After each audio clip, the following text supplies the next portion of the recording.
Aujourd'hui, je vous viens avec 7 critères pour effectuer votre choix d'ordinateur, votre choix des PC portables, votre choix des PC qui va vous aider dans vos tâches au quotidien. Ce n'est pas un choix à faire au hasard. Il arrive des fois, vous achetez un ordinateur, il ne répond pas à vos besoins, ou soit vous achetez un ordinateur qui ne correspond pas ou bien qui dépasse largement les tâches que vous effectuez, et carrément ça vous coûte à terme de l'argent, ça vous coûte à terme de plusieurs choses qui risquent de freiner votre travail.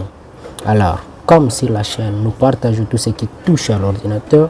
Aujourd'hui, je vous viens avec 7 critères essentiels que vous devez remplir avant d'effectuer votre choix d'ordinateur.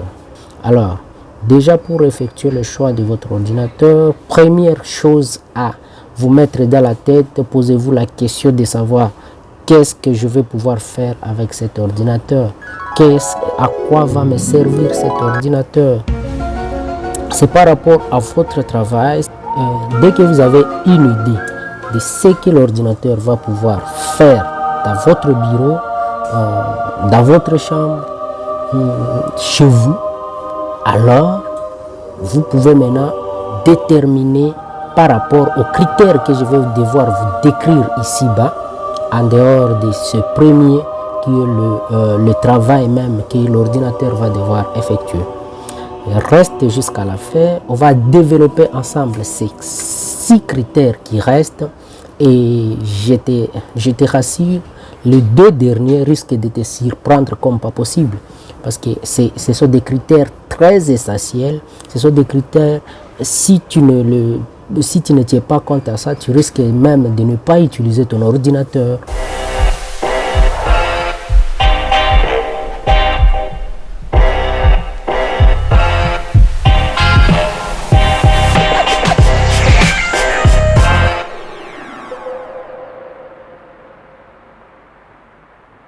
Voici à résumer le point que vous devez regarder pour bien choisir votre ordinateur. Premièrement, vous devez prendre compte du processeur de l'ordinateur.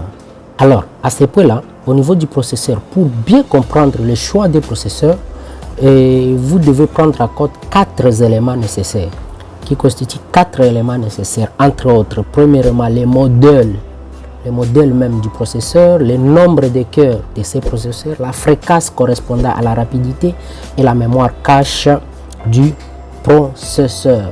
Dès que vous avez ces 4 éléments, ça va vous déterminer la rapidité même de l'ordinateur, et par rapport au choix que vous avez effectué, par rapport à ce que l'ordinateur va effectuer, là vous allez avoir une idée carrément de ce que l'ordinateur, votre processeur doit pouvoir, de quelle catégorie, de quel modèle votre processeur va pouvoir être.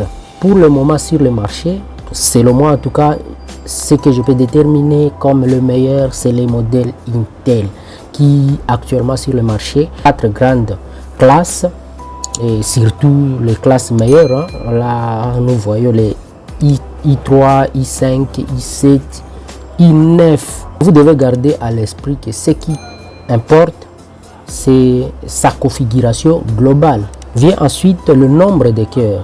C'est simplement la possibilité des processeurs à réaliser plusieurs tâches simultanément.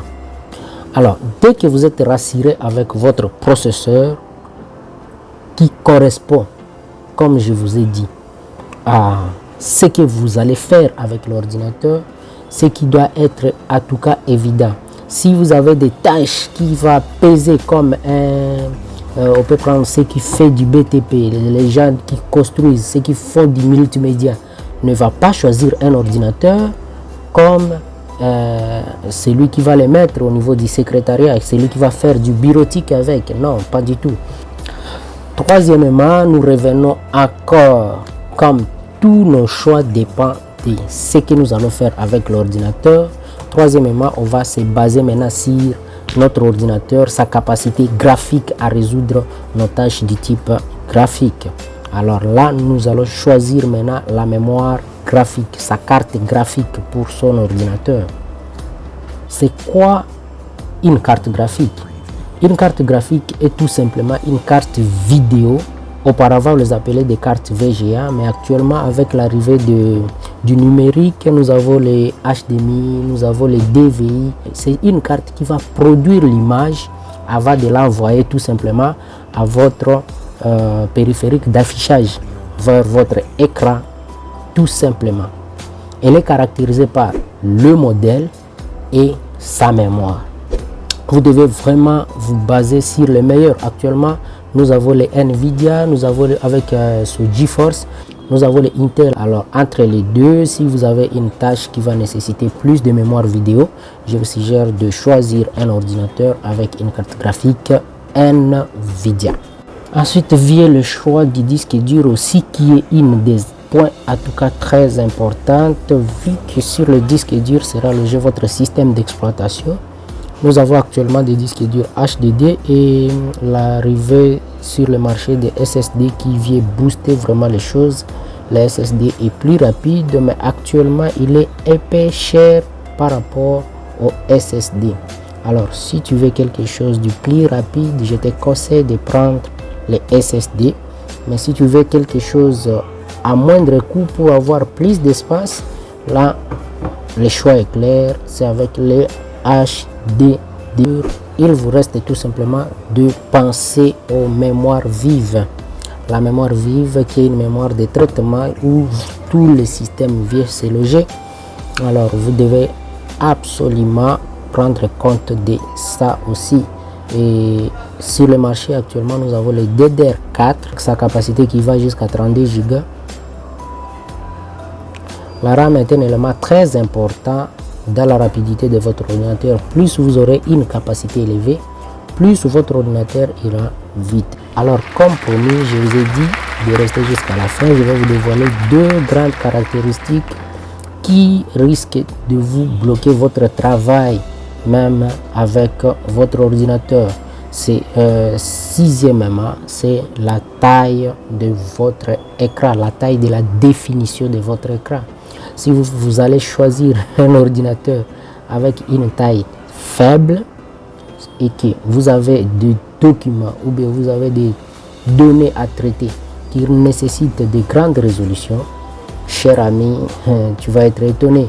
Alors prenez en compte la taille de vos tâches que vous allez exécuter sur cet ordinateur là. N'oubliez pas de regarder l'écran et les types de définition aussi.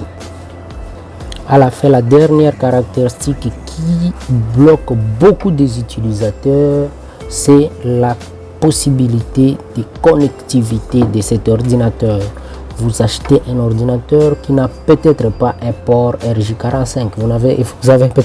Vous achetez un ordinateur qui est limité à terme de ports, qui vous amène à aller chercher des adaptateurs et tout.